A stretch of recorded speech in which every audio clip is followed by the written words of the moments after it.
Good evening. I'm Imani Williams. I am 11 minutes late to this live. I had some technical difficulties. It happens. We keep working on it and hope for better. Welcome to part 2 of how to avoid costly self-publishing mistakes. If you are an aspiring self-publisher, you'll want to grab these freebie tips and also grab the freebie from my link in my bio. These are tried and true tips because I've lived it.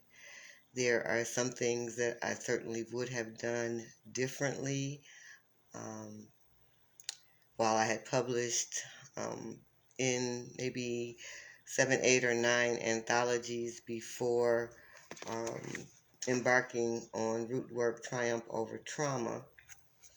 Um, it is certainly a different experience when your name is on the cover and on the back and on the spine. And while, writers should always endeavor to um, do their due diligence before publishing anything, it is extra crucial that you do it when your name is on the title. Why is that, you might ask? Well, because you get one shot with readers.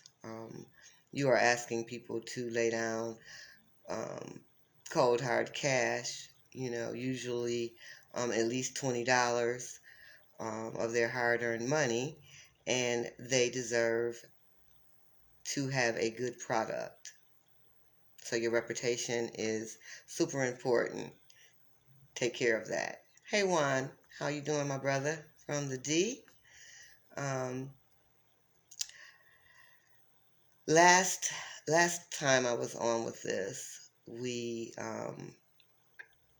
had the great pleasure of having my book editor join us. She is doing her business tonight with her work, so she won't probably be here.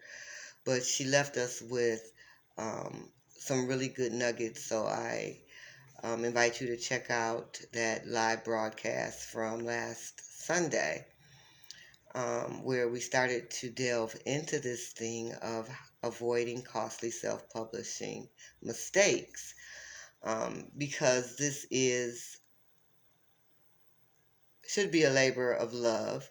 You don't want to burn yourself out and stress yourself out, and the best way to avoid doing that is to have a well thought out plan. So one thing that, thank you, I appreciate you. I'm good, and I'm glad that you are too. That's what's up. We represent the D out here in Las Vegas. Artists and creatives. It's a beautiful thing. But as I was saying, you really want to put your best foot forward with this. And one of the tips that Charlene Hustle Diva Green gave us last week was that before a person even um, attempts to set a number for a budget, is that you do your research and your due diligence on 3 of the things that you absolutely must have, and for this journey if you aim to be successful. And that is a professional book editor, a professional proofreader, and a professional book formatter. We'll start with number 1, that professional book editor. You might know people who edit, in their work life. Most of us, anybody that deals with reports or has to um, maintain reports from folks that they supervise, generally has to have a good just a really good feel around writing and around words and laying things out properly. That person um, is not the same thing as a book editor. A book editor is trained specifically to edit text for publication.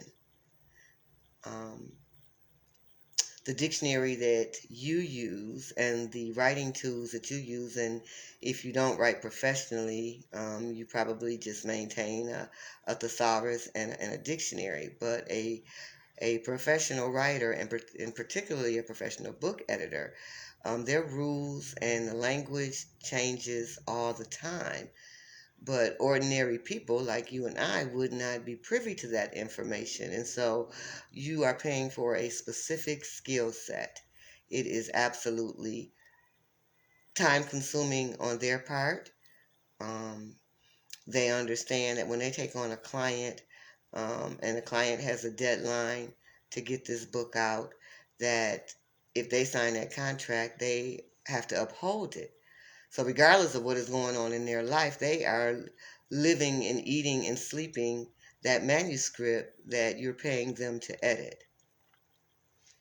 So that is number one. Um, do your due diligence in looking for an editor. I encourage you to join some writing groups, either virtually or in person. Look up online for books that you like and look how the flow goes in those. If you like how um, what you're reading and it's not full of things that you don't want to see, grammatical mistakes, sentence structure is off, that type of thing, then they probably had a good book editor. You can also look up editors online, find out, who is getting the work and what are they getting it for, and if that's something um, that you can possibly work into a budget. But there are a lot of good editors out here, and there are a lot of people who say that they are good editors. And Charlene gave us some tips last week. Ask that person as you're doing your vetting for these three key people. Ask them what type of style guide they use, um, or style guides. And she said if they don't know what you're talking about, nor they say they don't really, use anything that formal, keep it moving because there are rules and structure to this game. Moving on to the proofreader. When you believe that your manuscript is tight enough for you to pass on for editing and proofreading, you want to give it to your proofreader next. Um, and this is not something that you just turn out in 15 days or 30 days. This is a process. Um, One thing I've learned, and I stick to it, is to walk away from my work when I think I'm finished. Walk away from it, put it down, let some time pass. Sometimes it's a week, sometimes it's a couple of weeks, sometimes it might be a few months, and then come back and pick it up. And you might do that a couple of times before you hand it off to a proofreader with the confidence that you've caught as much as you could see. And I say as much as you could see is because it's going to change when somebody else looks at it. That's your work, it's your words, you know what's in your head, you know what you thought you said, and you know how you think it's playing out on paper. But that does not always hold true when someone else is reading that work. And I'll throw in here that another thing that you need to do is be able to accept constructive criticism. Because when you are hiring these professionals, you are generally not the only person that they're working with. So the easier you make their job by being prepared and able to take constructive criticism, the better for everybody. That saves time and money. Proofreader. And Charlene is one editor who includes proofreading in her cost for editing, for book editing. but that is not what everyone does. So be prepared to pay for the editor, to budget for the editor, and a proofreader. The next person that is super key, if you plan on doing anything with Kindle publishing, is your book formatter. Um, I wasted I wasted 2 weeks because I thought that was something I could do myself. Wrong. Another very specific skill set. Um, and a book formatter will make sure, one that does their job properly, will make sure that when you go to upload your manuscript to Amazon Kindle or whatever platform you decide to go with for self-publishing, that it's not rejected. Your margins have to be proper. Your the way the text is lined up has to flow a certain way. And if it's not, the system will kick it out. But the good thing with Amazon Kindle is that you are, once you are signed in there and you're going to, that's where you're going to do your book, is that you can access customer service 24/7, and they are tremendously helpful. But if you don't know what you're doing as a formatter, um, it will be a lengthy process. And I lasted 2 weeks, and I was like, you know what? I am going to have to pay someone for this part because it just ain't working. Hey, sis, how are you, Miss Johnson? Thank you for popping in. So you want to make sure either that you have the skill to do the formatting, or you want to identify a professional to do it for you. So I think at minimum we're up to, with those three people, at a minimum, and again it would depend on the length of your book, how much work is needed still, because there are times when you will feel like, "Oh, this is ready to go. I'm good.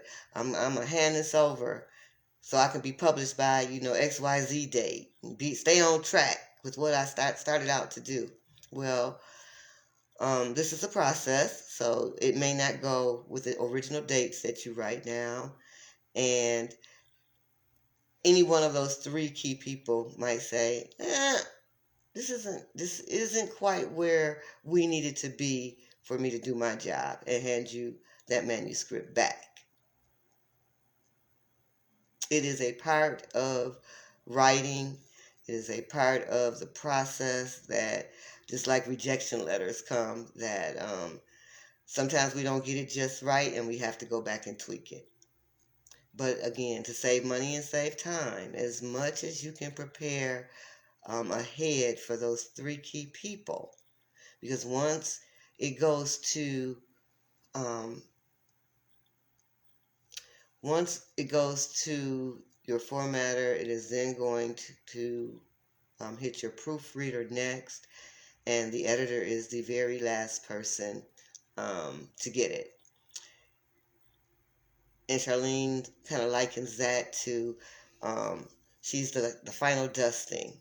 It's the final dusting before it's ready to go to print. So she's not there to correct mistakes that you should have been done caught. She is there to finalize and ready you for print. So those are the three key people: your editor, your proofreader, and your formatter. Three professional folk that you want to begin looking at identifying, so that they can help you be successful. And I really encourage you to do your own research before deciding that you're going to knock this project out because you think it's a quick way to make money. You must do your due diligence and give people something worth reading. You are offering a product that either educates, entertains, or informs. Thank you, Juan. I just try to keep it real, you know. Um, and your reputation and your name are super duper, important. You get one shot with people. A good review is beautiful. But a bad review, boy, those seem to hang around. And there are certain platforms where we can leave reviews that whoever the person is that set up that account, you can't go in and erase those reviews. So they stay there in forever, right?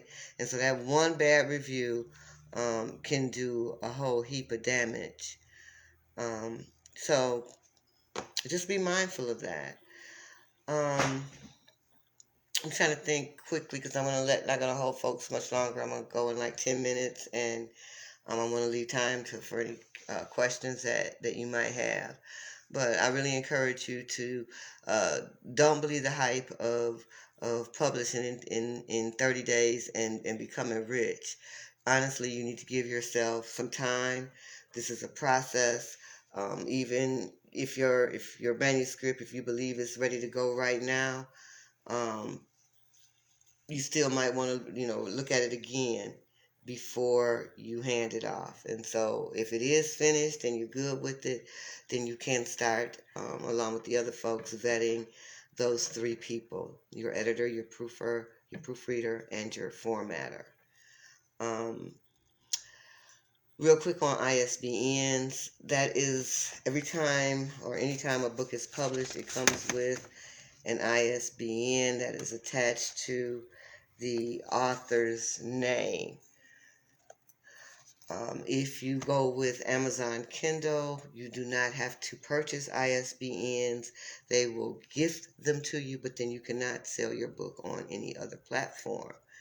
I don't want to give away that much control ever because there are other platforms out here. So I purchased ISBN numbers, and they are on my books print, both hardcover, softcover. The ebook with Amazon Kindle doesn't require one, but the audiobook did, and the audiobook is with Audible. So I can put it wherever I want, um, and that is what I do. So, but that is up to the author how they wish to proceed with that. Any questions? Any questions at all? I will say good night. Again, I'm C. Imani Williams, author of Rootwork, Triumph Over Trauma. And I have plenty of freebies to grab. Better grab them while they're free. Dealing with creative writing, dealing with creative expression for grief and loss and trauma release. And I just know that at times we're all going through something, and that creative arts is a great way to move through the healing process, or start the healing process, or move out of your own way so that the healing process can begin. One, you said, what is the best way to start or method for starting the book writing process? Do you start with an outline or free flow? Excellent question. I am a huge fan of free writes.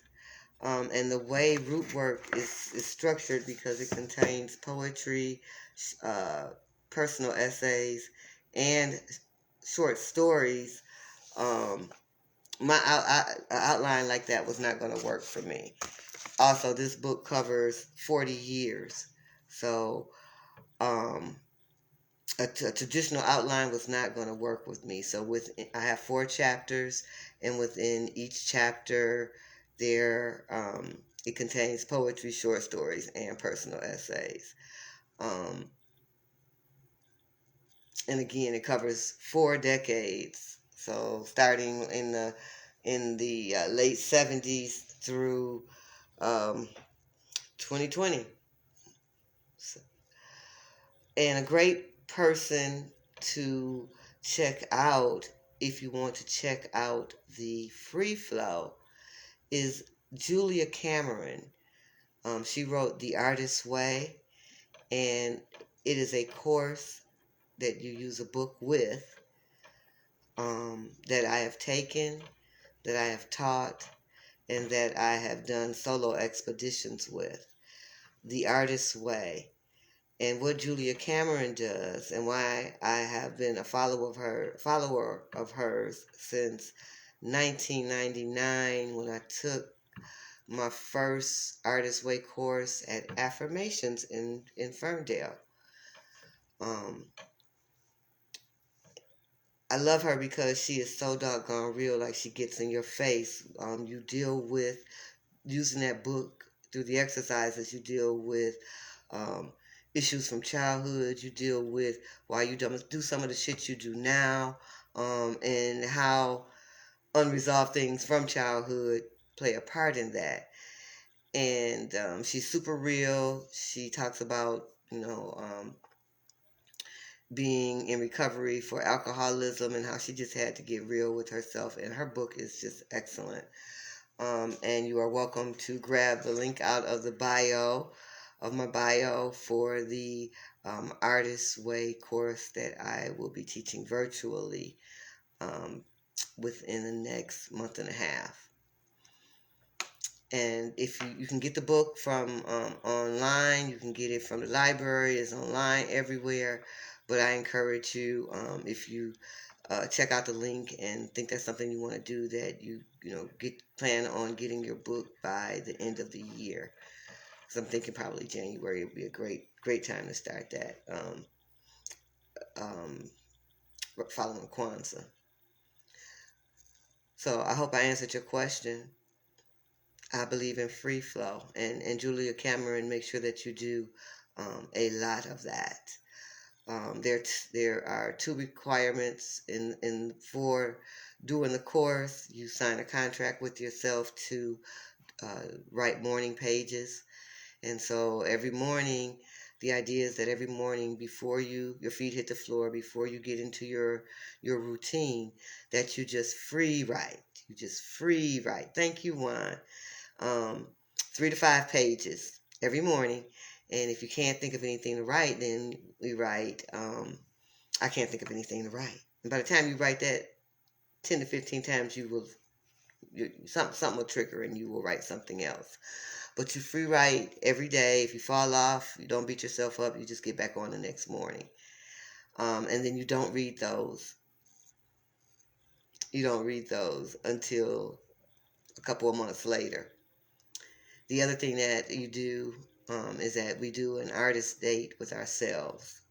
Supposed to do it once a week. The most I've ever done it is once a month. But the idea is that you take yourself out and you do something that you love to do as a kid that people told you was silly, or why don't you stop doing? Why are you doing that? And you revisit that and you do it and you go by yourself and you have a good time once a week. And that's part of self-care, and she's real big on self-care too. So, The Artist's Way, Julia Cameron. For those of you who play this live back, the link is in the bio to get information.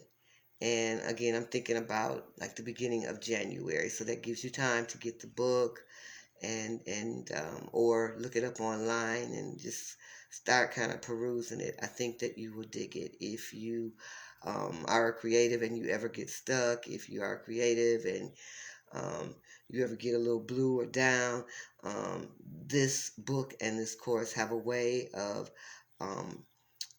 retriggering your creativity, but in a healthy way, so that you deal with it in a positive manner, in an honest manner, in a real manner, so that your art lives. All right, I am going to let you go, Juan. Thank you so much for joining me, Sister Anita. Thank you, and we're gonna get this thing going. Hashtag right on. Have a good evening. Love y'all.